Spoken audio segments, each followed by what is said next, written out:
ஐயா வணக்கம் ஐயா. வணக்கம் ஐயா. ஐயா T1 T2 ரொம்ப பிரபலமா போயிட்டு இருக்கு. அது T1 T2னா வேண்டசாய் அப்படின்ற மாதிரி இன்னைக்கு ஆயிடுச்சு. ஐயா இன்னைக்கு நிறைய பேருக்கு சர்க்கரை நோய் இருக்கு. அதுவும் டைப் 1 இருக்கிறவங்க இன்சுலின் போட்டே ஆகணும். டைப் 2 இருக்கிறவங்க தொடர்ந்து மருந்து எடுக்கிறாங்க. இப்படி சர்க்கரை நோய்க்கு மிக சிறப்பாக வேலை செய்யக்கூடிய மருந்து எப்படி கண்டுபிடிச்சீங்க? இது எப்படி எடுக்கணும்?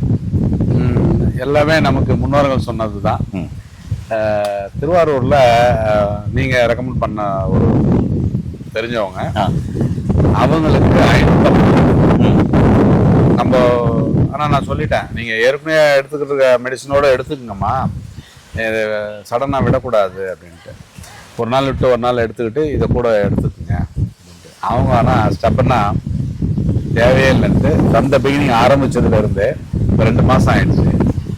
350 வந்து இயற்கையா எடுத்துட்டு மருந்தெல்லாம் நிப்பாட்டிட்டு நான் சொன்னா கூட கேட்கல. அவங்க தைரியமா 2 மாசம் தொடர்ந்து நம்ம இந்த கஷாயத்தையும் T1 T2 மட்டும் பத்தியம் இருந்துக்கிட்டு நம்ம சொன்ன உணவு முறையில வந்து இப்போ 350 வந்திருக்கு. இயற்கையான முறையிலேயே 200 பாயிண்ட் குறைஞ்சிருக்கு. இந்த 350க்கு அவங்க ரொம்ப சந்தோஷப்படுறாங்க. என்னன்னா இந்த கால் குத்தல் வலி அதெல்லாம் இல்லை. செக் பண்ணும்போது 350 காமிக்கிறாண்டி பிசிக்கலாக எனக்கு நிறைய சேஞ்சஸ் இருக்கு. எனக்கு எந்த உபத்திரவும் இல்லை. நைட்டில் அடிக்கடிக்கு அந்த யூரின் ஏந்து போகிறது அதெல்லாம் இல்லை. எல்லாமே நார்மலாக இருக்கு. நம்பர் தான் அவ்வளோ காமிக்கிறே கண்டி. ஃபிசிக்கலாக நான் நல்லா தயாராகிட்டேன். எனக்கு இதுக்கு மேலே நான் அது தேவையே இல்லை. சரி, அப்போ இது இன்னும் ஒரு 3-4 மாதம் எடுங்க. நார்மலுக்கு வந்துன்னா நம்ம கட் பண்ணிக்கலாம் வேண்டாம் அப்படின்ட்டு. ஐயா இந்த மருந்து எப்படி சாப்பிடணும் ஐயா?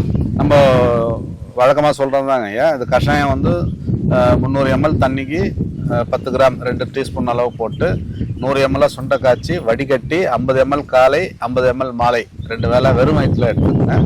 சூரணம் பார்த்தீங்கன்னா வந்து உணவுக்கு முன்னாடி வெந்நீரில், இதுக்கு தேனில் யூஸ் பண்ணக்கூடாது, வெந்நீரில் ஒரு 1/2 டம்ளர் வெந்நீரில் ஒரு 1/4 ஸ்பூன் அளவு 1 கிராம் அளவு மிக்ஸ் பண்ணி எடுத்துக்கோங்க. சாப்பிட்டுட்டு தான் சாப்பாடுலேயே கை வைக்கணும். காலை மாலை 2 வேளை